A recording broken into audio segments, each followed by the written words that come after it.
বিশ্বের যাতে শৃঙ্খলা, বিশ্বের যাতে বৈষম্য দূরীকরণ করা হয় তার জন্য কিন্তু তারা আসলে স্লোগান দিচ্ছেন। আমরা দেখতে পেয়েছি যে এই মিছিলটি অর্থাৎ এই মার্চটি কিন্তু শুরু হয়েছিল ঢাকা বিশ্ববিদ্যালয় থেকে। ঢাকা বিশ্ববিদ্যালয় থেকে পার হয়ে সেটা Nilkhet, New Market, Science Lab পার হয়ে সেটা রাসেল স্কোয়ার পার হয়ে আমরা দেখতে পেয়েছি যে মানিক মিয়া এভিনিউ হয়ে সেটা কিন্তু একেবারে জনসমুদ্রে পরিণত হয়েছে। এই মুহূর্তে কিন্তু পার হচ্ছে কারওয়ান বাজার, বাংলা মোটর, একেবারে বিস্তৃত হয়ে গিয়েছে জনগণের মাধ্যমে। এই সড়ক জুড়ে মানুষজন কিন্তু তারা তাদের অবারিত যেই স্বাধীনতা, তাদের যে স্লোগান কিংবা তাদের যে চাওয়া পাওয়া সেগুলো ধরে তারা কিন্তু স্লোগান দিচ্ছেন। আমরা এখনো পর্যন্ত দেখতে পাচ্ছি যে যদিও শুধুমাত্র ঢাকা বিশ্ববিদ্যালয় থেকে একেবারে মানিক মিয়া এভিনিউ ঘুরে আবার ঢাকা বিশ্ববিদ্যালয়ে আসা সেটা কিন্তু প্রায় 8 থেকে 10 কিলোমিটারের বেশি রাস্তা। অর্থাৎ এই সড়কগুলোতে যে মানুষের মধ্যে স্বতঃস্ফূর্ত মার্চ করা বা এই শহীদদের জন্য মার্চ, সেটা কিন্তু এখনো পর্যন্ত আমরা দেখতে পেয়েছি। শুরুতে যেই মানুষের মধ্যে উদ্দীপনা, আগ্রহ কিংবা এই শহীদদের পক্ষে যে স্লোগান, সেই স্লোগান কিন্তু তারা এখনো দিয়ে যাচ্ছেন। এর বড় কারণ অবশ্যই বলতে হয় যে মানুষের আসলে স্বাধীনতা, মানুষের বাক স্বাধীনতা, মানুষের মধ্যে যেই একেবারে অবারিতভাবে কথা বলার যে স্বাধীনতা, সে কিংবা তাদের মধ্যে যে স্পৃহা এবং নতুন বাংলাদেশ গড়ার যে স্বপ্ন, সেই স্বপ্ন এবং স্পৃহা মিলেই কিন্তু তাদের মধ্যে যে উদ্দীপনা সেটা কিন্তু দেখা যাচ্ছে। আমরা দেখতে পেয়েছি যে মানুষজন কিন্তু ভাগে ভাগে তারা এই বাংলা মোটর পার হচ্ছেন।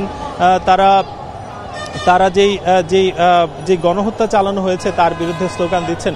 এবং এই যে যতজন মানুষ আসলে শহীদ হয়েছেন, প্রতিটি পরিবারের একটি সুন্দর যাতে তাদের তালিকার মাধ্যমে তাদেরকে কোনোভাবে উপকৃত করা যায় তার জন্য কিন্তু তাদের পক্ষ থেকে বলা হচ্ছে। আমরা বিগত সময়ে দেখতে পেয়েছি যে শুধুমাত্র যারা সমন্বয়ক রয়েছেন তারা আসলে কাঁধে কাঁধ মিলিয়ে কাজ করেননি, তাদের বাইরে আসলে জনগণ কিন্তু তাদের পাশে ছিল। এবং এই যে বিগত কিছুদিন আগে যেই সারা দেশে আসলে দেশের পূর্বাঞ্চলে আমরা দেখতে পেয়েছি যে বন্যা কবলিত অঞ্চলগুলো, সেখানে কিন্তু সাধারণ জনগণ সহ সবাই কিন্তু সম্পৃক্ত হয়ে এই যে একটি নতুন বাংলাদেশ গড়া, নতুন বাংলাদেশের জন্য যে স্বপ্ন দেখা কিংবা বাংলাদেশের দুর্যোগে কিংবা কোনো ধরনের খারাপ অবস্থার মধ্যে কাঁধে কাঁধ মিলে যে কাজ করা, সেটা কিন্তু এই বাংলাদেশে দেখা গেছে। অর্থাৎ যেটা আমরা আগে দেখতে পেয়েছি যে শুধুমাত্র সরকারের তরফ থেকে করা হতো, কিছু কিছু মানুষ আসলে পাশাপাশি থাকতো, তবে এখন সরকার আসলে যতটা করেছে তার পাশাপাশি জনগণের যে সম্পৃক্ততা, সেই সম্পৃক্ততা কিন্তু আমরা আরো বেশি দেখেছি। এবং একটু জানিয়ে রাখতে চাই যে আজকে এই যে শহীদদের যে মার্চ, শহীদদের জন্য যে মার্চ, সেই মার্চে কিন্তু শহীদ পরিবারের অনেকে এসেছেন। তারা জানাচ্ছেন যে তাদের যে স্বজন, তাদের যে সন্তান এই যে নতুন বাংলাদেশের জন্য তারা শাহাদাত বরণ করেছেন, তারা যেই শহীদ হয়েছেন, তাদের জন্য যাতে একটি নতুন বাংলাদেশ গড়ে তোলা যায় আগামী প্রজন্মের জন্য, তার জন্য তারা কিন্তু স্বপ্ন দেখছেন। ফলে তারা যেই আবারও রাজপথে নেমে আসা, সেই রাজপথে তারা কিন্তু বিভিন্ন জায়গা থেকে নেমে এসেছেন। আমরা বেশ কয়েকজনের সঙ্গে কথা বলেছি, তারা যেটা জানাচ্ছেন যে আগামী দিনের বাংলাদেশ একটি দুর্নীতিমুক্ত বাংলাদেশ যাতে হয়, আগামী দিন আবার কেউ কারো বিরুদ্ধে যাতে বুলেট না ছুড়ে, আগামী দিন যাতে একটি সুন্দর বাংলাদেশ উপহার দিতে পারে এবং আগামীর যে প্রজন্ম, সেই প্রজন্ম যাতে একটি সুশৃঙ্খল, একটি উন্নত বাংলাদেশ যেই স্বপ্ন দেখা হয়, সেই স্বপ্নের যাতে বাস্তবায়ন করা হয়। এবং সরকার শুধুমাত্র সরকারি নয়, সরকার যাতে জনগণের হয়, জনগণ যাতে একটি ভালো সরকার পায়, তার জন্য কিন্তু তারা বরাবরই আসলে তাদের দাবি দাওয়া পেশ করছেন। এবং সেই দাবির প্রেক্ষিতে রাজনৈতিক দলগুলোও কিন্তু তাদের পক্ষ থেকেও বলা হচ্ছে একটি সংস্কারের মাধ্যমে একটি উন্নত বাংলাদেশ গড়া যায় এবং সেই বাংলাদেশ গড়েই যাতে নির্বাচন দেওয়া হয়, তার জন্য কিন্তু রাজনৈতিক দলগুলো থেকেও আমরা আহ্বান পেয়েছি। এবং বাংলাদেশের মানুষের যে কাঁধে কাঁধ মিলিয়ে সকল প্রকার অনাচার কিংবা সকল প্রকার দুর্যোগে যেই মানুষের কাঁধে কাঁধ মিলিয়ে এগিয়ে চলা, সেটা কিন্তু এই বাংলাদেশে আমরা দেখেছি। এবং ৭১ সালে আমরা যেই বাংলাদেশ দেখেছিলাম যে কাঁধে কাঁধ মিলিয়ে পাকিস্তানি হানাদার বাহিনীর বিরুদ্ধে তারা যেমন যুদ্ধ করেছিলেন, এবং সেই ২৪-এ এসে তারা কাঁধে কাঁধ মিলিয়ে আপামর জনতা, ছাত্র সমাজ সবাই মিলে কাঁধে কাঁধ মিলে কিন্তু যে স্বৈরাচারের যে প্রেক্ষিত তৈরি হয়েছিল এবং ফ্যাসিজমের যে অবস্থা তৈরি হয়েছিল, সব দূরীকরণের জন্য তারা কিন্তু রাস্তায় নেমে এসেছেন। এবং সেখানেও আমরা বিগত সরকারের আমলে দেখেছি যে সেখানে কিন্তু বলা হচ্ছিল যে গুলি করেও আসলে মানুষকে দমানো যাচ্ছিল না, আসলেই দমানো যাচ্ছিল না, কারণ এই বাংলাদেশ এবং এই প্রজন্ম আসলে চায় একটি শৃঙ্খলিত বাংলাদেশ, একটি উন্নত বাংলাদেশ। কোনো ধরনের স্বৈরাচারের অবস্থান যাতে আগামী দিনেও না হয় তার জন্য কিন্তু বরাবরই তারা আহ্বান করছেন। এবং একটু দেখাতে চাই যে এই যে জনস্রোত, সেই জনস্রোত কিন্তু শুধুমাত্র একীভূতই নয়, ভাগে ভাগে তারা হাঁটছেন। এবং এই জনস্রোতের মধ্যে যে লাল সবুজের যে পতাকা, সেই পতাকা কিন্তু নতুন বাংলাদেশের স্বপ্ন দেখাচ্ছে, আগামী দিনের যে একটি উন্নত বাংলাদেশ হবে সেই বাংলাদেশের স্বপ্ন দেখাচ্ছে। এবং এই যে বৈষম্য বিরোধী ছাত্র আন্দোলন যে দাবি দেওয়া করেছে, সেই দাবি দেওয়ার প্রেক্ষিতে যে আন্দোলন, সেই আন্দোলনের প্রেক্ষিতেই কিন্তু এই 24-এর 5ই আগস্ট আমরা কিন্তু একটি নতুন বাংলাদেশ পেয়েছি। তবে এখন একটাই দাবি, যারা ছাত্র সমাজ রয়েছে তাদের দাবি যে এই যে শিক্ষা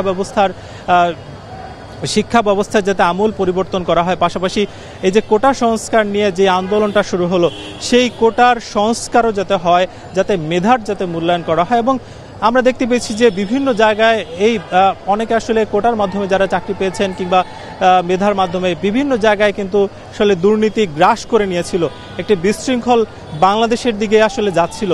কিন্তু ছাত্র সমাজ এবং জনতা তারা কিন্তু একটি সুন্দর বাংলাদেশের প্রত্যাশায় তারা কিন্তু রাজপথে নেমেছিলেন। পুরো জুলাই মাসে তারা কিন্তু আন্দোলন করেছেন এবং 5 আগস্ট পর্যন্ত, অর্থাৎ প্রায় 36 দিন তারা কিন্তু এই আন্দোলনের মাধ্যমে তারা কিন্তু এই নতুন বাংলাদেশ এনে দিয়েছেন।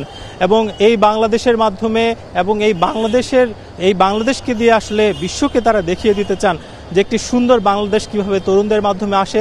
যেহেতু বাংলাদেশের বড় অংশই তরুণ, এই তরুণরা আগামী দিনের যে হাল ধরবে, তারা যাতে কোনো প্রকার দুর্নীতির দিকে না যায় কিংবা দুর্নীতি মুক্ত একটি বাংলাদেশ গড়ে তুলতে পারে, তার জন্যই তারা আসলে কাজ করতে চাচ্ছেন।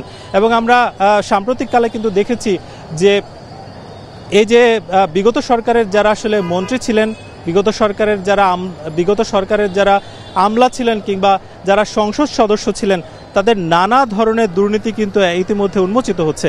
এবং এই দুর্নীতির যাতে সুষ্ঠু বিচার করা হয়, এই গণহত্যার যাতে সুষ্ঠু বিচার করা হয়, তার জন্য কিন্তু তারা বরাবরই আবেদন করছেন। এবং বিভিন্ন জায়গায় যদিও আমরা দেখতে পাচ্ছি যে মামলা কিন্তু হচ্ছে, তবে তারা চান যে আসলে শুধুমাত্র মামলার মধ্যে যাতে আবদ্ধ না থেকে অন্যান্য সরকারের সময় দেখা গেছে যে শুধুমাত্র মামলা হামলার মাধ্যমে এক দল আরেক দলকে নিপীড়ন করতে চায়, সেটা যাতে না হয়। একেবারে প্রকৃত যারা অন্যায় করেছে, যারা অত্যাচার করেছে, তাদেরকেই যাতে ধরা হয় এবং তাদের যাতে সুষ্ঠু বিচার করা হয়, তার জন্য কিন্তু দাবি করছেন। এবং এই যে বিগত সরকারের প্রধানমন্ত্রী শেখ হাসিনার বিরুদ্ধেও তারা কিন্তু এখানে স্লোগান দিচ্ছেন। তারা যেটা বলছেন যে এই যে রক্তের মাধ্যমে যেই স্বাধীনতা এবং যিনি আসলে রক্তর মাধ্যমে যেই শহীদ করলেন, যাদের দিকে বুলেট ছুড়লেন, তার বিচার হবে কিনা তার জন্য বারবার কিন্তু আবেদন করছেন। শুধুমাত্র বাংলাদেশ সরকার বিচার করবে তাই নয়, এটা যাতে আন্তর্জাতিক পর্যায়ে একটি সুষ্ঠু তদন্তের মাধ্যমে যাতে এই বিচার করা হয়, তার জন্য কিন্তু বারবার তারা আহ্বান করছেন। এবং তার জন্য কিন্তু জাতিসংঘের তরফ থেকে আমরা যদিও সাম্প্রতিককালে দেখতে পেয়েছি যে তাদের পক্ষ থেকে একটি কমিটি করা হয়েছে যে এই যে যারা আসলে নিহত হলেন, যারা আসলে শহীদ হলেন, তাদের বিরুদ্ধে তাদের যাতে একটি তাদের যারা করেছেন তাদের যাতে সুষ্ঠু বিচার করা যায় এবং তাদেরকে আইনের আওতায় আনা যায়, সেই বিষয়গুলো কিন্তু তারা বলছেন। এবং এই যে তরুণদের হাত ধরেই যাতে সুন্দর একটি শৃঙ্খলিত বাংলাদেশ গড়ে ওঠে, সেটা কিন্তু গত 1 মাস যাবত আমরা দেখেছি। কারণ এই যে সড়কে কিংবা বিভিন্ন জায়গায় যে বিশৃঙ্খলা হচ্ছিল, ডাকাতি হচ্ছিল, সেই সবগুলো ডাকাতি কিংবা সড়কের বিশৃঙ্খলা তারা রোধ করার জন্য তারা কিন্তু 24 ঘন্টা তারা বিভিন্ন শিফটে কাজ করেছেন। কাউকে দেখেছি শুধুমাত্র সড়কেই দাঁড়িয়েছিলেন যাতে সড়কে কোনো ধরনের বিশৃঙ্খলা না থাকে, সড়কের ট্রাফিক ব্যবস্থা শৃঙ্খলিত করা যায়। পাশাপাশি এই তরুণরাই কিন্তু বাজারে গিয়েছিলেন। আমরা সাম্প্রতিককালে দেখতে পেয়েছিলাম যে নিত্যপণ্যের দামও কিন্তু ঊর্ধ্বগতি ছিল, সেখানে তরুণরা বারবার গিয়ে ব্যবসায়ীদেরকে তারা বুঝিয়েছেন, সাপ্লাই যে চেইন, সেই সব জায়গায় কিন্তু তারা বারবার সতর্ক করেছেন। আমরা দেখতে পেয়েছি যে ভোক্তা অধিকার সংরক্ষণ অধিদপ্তরের মাধ্যমে এই যে শিক্ষার্থীদের একীভূত হয়ে তারা কিন্তু বিভিন্ন বাজারে গিয়েছিলেন এবং কাজ করেছিলেন। যার ফলে আমরা দেখতে পেয়েছি যে নিত্যপণ্যের যে দাম সেটা কিছুটা হলেও লাগাম টানা ধরা গেছে। এবং ভোক্তা অধিকারও কিন্তু সাম্প্রতিককালে বলেছেন যে শিক্ষার্থীদের নিয়ে আসলে তারা কাজ করতে চান, চাঁদাবাজদের যে দৌরাত্ম্য সেগুলো যাতে একেবারেই না থাকে তার জন্য কিন্তু তারা কাজ করতে চান। অর্থাৎ নতুন বাংলাদেশের যে স্বপ্ন, নতুন একটি বাংলাদেশ গড়ে তোলার যেই তরুণদের মধ্যে সেই স্বপ্ন, সেটা কিন্তু একেবারেই 16 কোটি কিংবা 18 কোটি মানুষ, সেই 18 কোটি মানুষের মধ্যে তারা কিন্তু ছড়িয়ে দিয়েছিলেন। এবং এই 18 কোটি মানুষের একটাই প্রত্যাশা যে একটি সংস্কারের মাধ্যমে যাতে সুন্দর বাংলাদেশ গড়া যায়, ফ্যাসিজম মুক্ত একটি সুন্দর বাংলাদেশ গড়া যায়, এবং আগামী দিনের যিনি সরকার আসবেন সেই সরকার যাতে একটি নিরপেক্ষ সরকার হয়, তিনি যাতে শুধুমাত্র দলের দিকেই না তাকান, তিনি যাতে 18 কোটি মানুষের দিকে তাকান, তার জন্য কিন্তু তারা আসলে কাজ করার জন্য প্রস্তুত রয়েছেন। যদিও বাংলাদেশে তরুণ জনগোষ্ঠী বড় অংশ, তাদেরকে যদিও সরকারে একীভূত করার বেশ কয়েকবার এর আগে দেখেছি যে উপদেষ্টারা আসলে জানিয়েছিলেন যে তরুণদেরকে তারা একীভূত করতে চান, তরুণদের নিয়েই আসলে কাজ করতে চান। তারই প্রেক্ষিতে আজকে যেই জনস্রোত, সেই জনস্রোত কিন্তু আমরা দেখতে পেয়েছি যে হাজার ছাড়িয়ে লাখে প্রায় পরিণত হয়েছে। তারা সড়কে প্রদক্ষিণ করছে। এই মুহূর্তে রয়েছে বাংলা মোটর, এবং বাংলা মোটর পার হয়ে তারা কিন্তু শাহবাগের দিকে যাচ্ছে।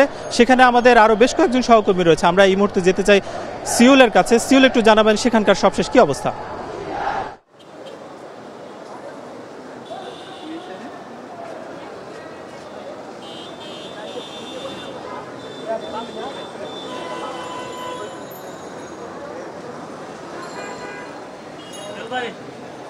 সাকিব, আসলে আপনি আমাদেরকে যেমনটি বলছিলেন এতক্ষণ যে সংস্কারের যে বাংলাদেশ, নতুন যে বাংলাদেশ, সেই বাংলাদেশের যে 1 মাস পূর্তি, এমনটাই কিন্তু বলছিলেন এখানকার যারা ছাত্র জনতা রয়েছেন। তারা কিন্তু বলছিলেন যে এই যে সংস্কারের জন্য তাদের যে আন্দোলনে আসলে 1 মাস যাবত যে আন্দোলনটি হলো, এবং আন্দোলনে যে প্রায় 1000-এর বেশি মানুষের যে মৃত্যু কিংবা শহীদ হলেন, এবং তার ফলে যে প্রায় 1000-এরও বেশি মানুষ আহত হয়ে বিভিন্ন হাসপাতালে ভর্তি কিংবা চিকিৎসাধীন রয়েছেন, তাদের যেই উৎসব, সেই উৎসবের যে 1 মাসের পরে, যে আজকে 1 মাস হলো, গত 5ই আগস্টের পরে আজকে আসলে সেপ্টেম্বরের 5 তারিখ, এই যে 1 মাস হলো, সেই 1 মাস উপলক্ষে শহীদ মিছিল আজকে দুপুর 3:30টার পরে বের হয়েছে। এবং আপনারা নিশ্চয়ই জানেন যে এই মিছিলটি কিন্তু রাজধানীর কয়েকটি স্থান ঘুরে এখন কিন্তু বর্তমানে তারা পার হচ্ছে, কারণ বাজার থেকে পার হয়ে মিছিলটি আসলে শাহবাগের দিকে আসছে।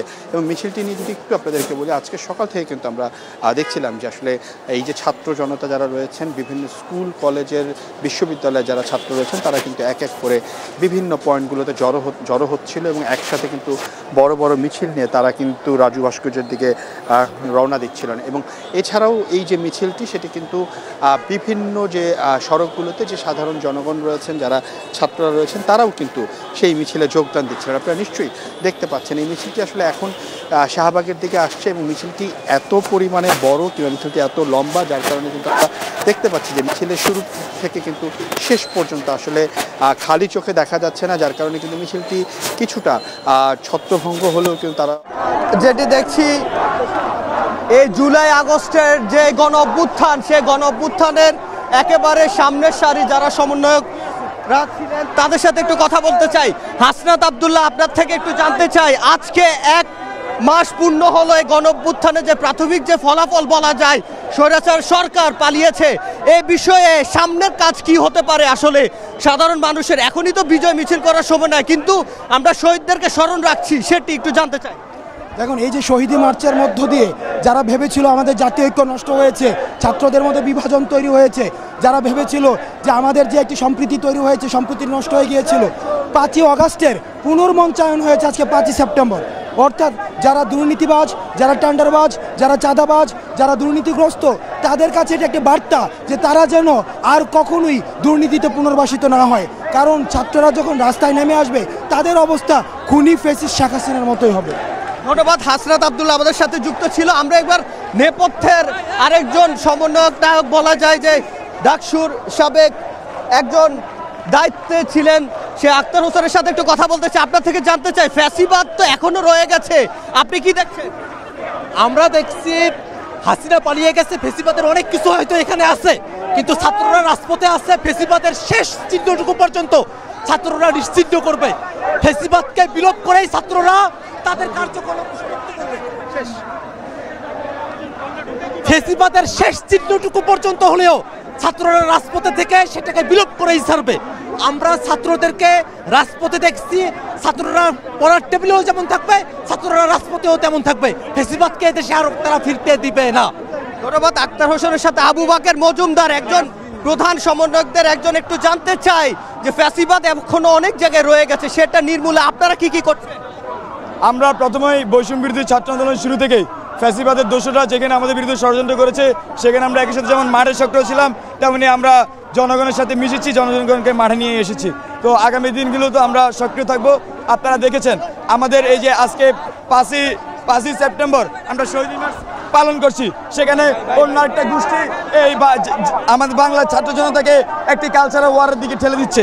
আমরা তার তীব্র নিন্দা এবং সমালোচনা করছি। বাংলাদেশের মাটিতে এখন যদি কোনো কথা হয়, বাংলাদেশের নতুন রাজনৈতিক বন্দোবস্ত নিয়ে আলোচনা হবে, কেমন বাংলাদেশ হবে সেটা নিয়ে আলোচনা হবে। এখন কোনো আমরা কালচারাল ওয়ার চাই না। বৈষম্য বিরোধী ছাত্র আন্দোলন যারা এইসব দিকে ঠেলে দিচ্ছে, আমরা তাদেরকে ফ্যাসিবাদের দোষর ষড়যন্ত্রকারী মনে করছি। ধন্যবাদ আবু বাকের মজুমদারকে। আমরা একটু সার্জিস আলমের কাছে যেতে চাই, যিনি নেপথ্যে এবং যারা সম্মুখ সারির সমন্বয়ক, তার সাথে একটু জানতে চাই যে আপনারা একসাথে ছাত্র জনতা হয়ে কাজ করছেন, জনতাদের যে সাপোর্ট সেটা আরো কেমন আশা করছেন, কোন কোন? প্রতিনিয়ত জনতার সাপোর্ট আছে বলেই আজকের এই রাজপথ জনসমুদ্র হয়ে উঠেছে।